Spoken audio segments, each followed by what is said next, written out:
Bine v-am găsit, dragilor din Zodia Berbec, oriunde v-ați afla în această lume mare. Azi vei face lectura pentru ultima perioadă a lunii ianuarie, mai precis perioada cuprinsă între 26-31 ianuarie inclusiv, așa că toți cei care aveți soarele, luna, Venus, ascendentul în Zodia Berbec, această lectură este de asemenea și pentru voi. Cu precizarea, desigur, de a nu uita că este totuși o lectură general colectivă, așa că vă rog să luați decât ceea ce rezonează cu voi. Haideți să vedem ce ne spune Lenormandul și ce este important de știut pentru voi, dragilor, în această săptămână. Pentru voi se pare că este important o anumită schimbare care vine în viața voastră și care are legătură posibil cu părinții, în special cu mama sau cu cei foarte apropiați vouă sau cu o persoană care în permanență încearcă să vă protejeze, să vă ajute. Dacă nu vorbim de acest lucru, trebuie să vă spun că vin noi începuturi, noi șanse, noi porți care vi se deschid, care vă dă mai mult curaj, mai ales pe partea asta financiară sau la locul de muncă. Poate aveți un șef care vă apreciază, să știți că vin mișcări importante pe planul muncii și lucrurile devin un pic mai flexibile. Mult mai flexibile, vă simțiți mult mai protejați din punctul ăsta de vedere profesional, dar și financiar.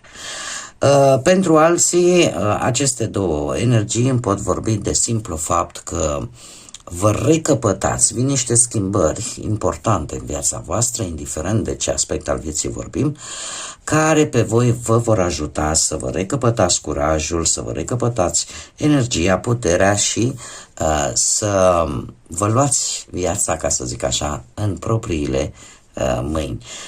Aceste mișcări, aceste schimbări vă pot transforma, desigur, atât la nivel spiritual, cât și pe alte planuri ale vieții, cum am mai spus, poate să fie în mod special pe plan familiar sau relațional, cât și profesional sau financiar. Mergem mai departe, că se vadă cărțile, să vedem ce ne spune tarotul. Ce vine pentru dragii mei din Berbec în săptămâna 26-31 ianuarie, inclusiv. Ce vine pentru dragii mei din Berbec în săptămâna 26-31 ianuarie.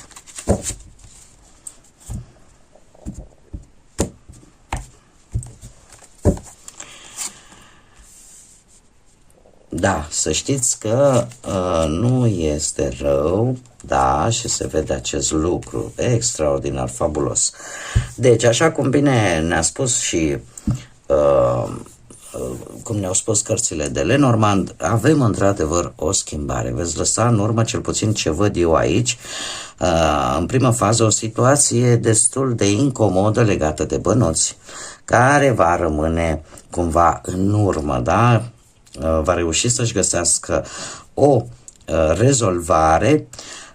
Din ce văd eu aici, având și acest rege de cupe care reprezintă semnele de apă, rac, pești sau scorpion, posibil ca unii dintre voi să aveți poate un ascendent în aceste zodii și să aveți o legătură, ca să zic așa, directă cu aceste zodii de apă. Diplomația pentru voi în această săptămână va avea un cuvânt important de spus. De ce? Pentru că se pare că veți reuși să rezolvați o situație destul de dificilă, tocmai prin păstrarea calmului, păstrarea măsurii și prin o toleranță diplomată, aș spune, care te va ajuta să rezolvi această situație în primă fază legată de bănuți, dar de asemenea te poate ajuta să rezolvi o situație legată de partea profesională sau o situație legată de partea sentimentală.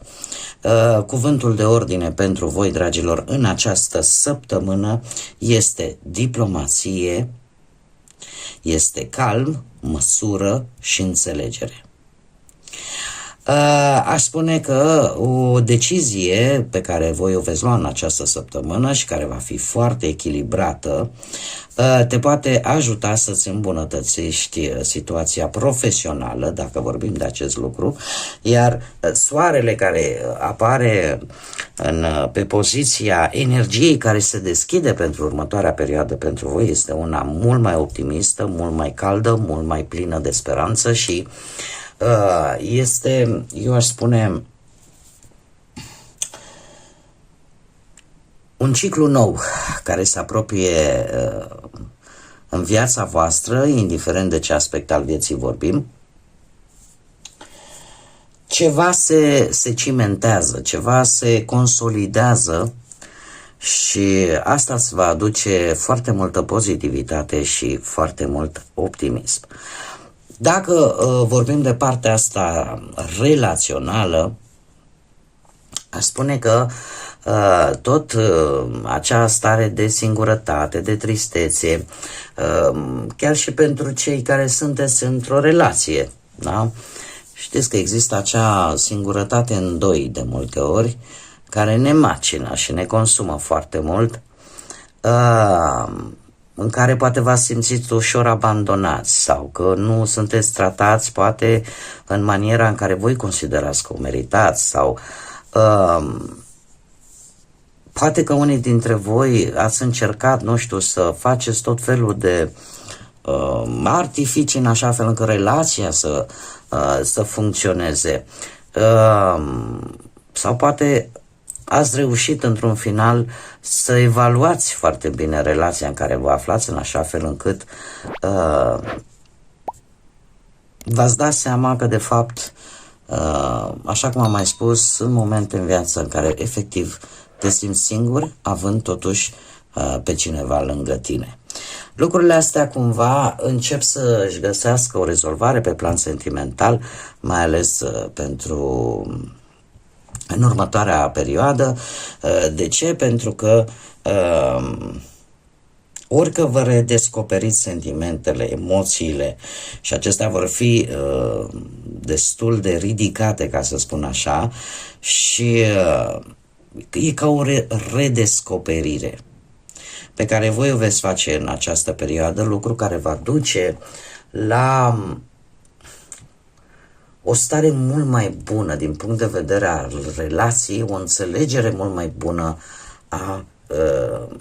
a propriei voastre relații și a faptului că poate nu este totul pierdut pentru unii dintre voi. Cu certitudine ce pot să vă spun este că ieșiți din această stare de însingurare, de tristețe care poate v-a măcinat în ultima perioadă. Cei care sunteți singurei, aș spune că există o anumită teamă. A existat cel puțin o anumită teamă ca nu cumva o altă persoană care reușește să intre în viața voastră să plece, iar voi să fiți lăsați iar în această ruină, ca să spun așa, a singurătății. Există o teamă de a fi singur, o teamă de a exista, de fapt, pentru că vorbim la trecut, aceste chestii rămân în urma voastră și eu aș spune că mai ales cei care poate și rezonează cu voi, poate apărea o energie, poate un pic mai în vârstă ca voi, poate sau nu să aibă legătură cu zodii de apă, Rac, Pești sau Scorpion, dar care, cum să spun eu, te va asculta cu așa blândețe, încât această teamă cumva dispare, se duce. Iar faptul că avem și soarele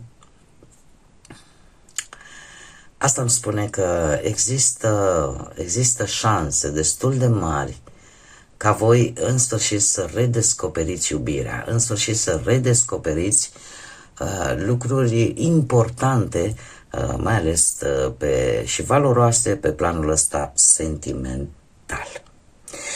Așa că nu este o săptămână rea deloc.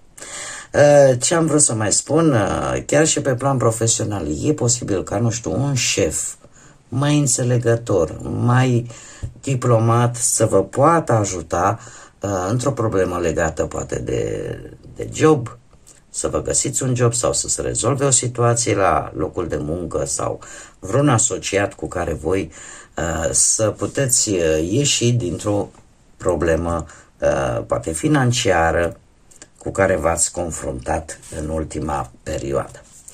Așa că ce mi-apare într-adevăr această săptămână pentru voi este o săptămână, aș spune chiar de protecție, de recăpătare a optimismului și a stării generale bune în general. Haideți să vedem și ce spirit animal vă va însoți în această ultimă săptămână de ianuarie pentru dragii mei din... Și avem jaguarul, cred că este, și îmi vorbește de asertivitate. Ce este asertivitatea? Dragii mei, asertivitatea este acea modalitate de a explica chiar și o anumită greșeală, chiar și un anumit punct de vedere care în mod normal nu este foarte acceptat, dar făcând-o într-un mod asertiv, găsind acea modalitate de a o explica în așa fel încât interlocutorul vostru, cealaltă persoană, în primul rând să o înțeleagă și în al doilea rând să nu se supere. Ca să vă dau un exemplu cât mai elocvent, nu știu, gândiți-vă la un copilaj care a făcut o prostioară. Avem două variante.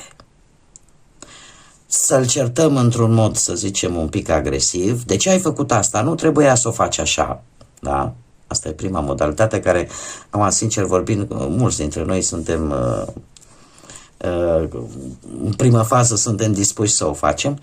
Sau să o facem într-un mod asertiv, să-i spunem că nu a făcut bine ce a făcut, că este o greșeală, dar exprimându-ne și folosind un ton total diferit. Adică în loc să țipăm și de ce ai făcut aia și n-ai dres-o pe ailaltă, să-i spunem, uite ce se întâmplă.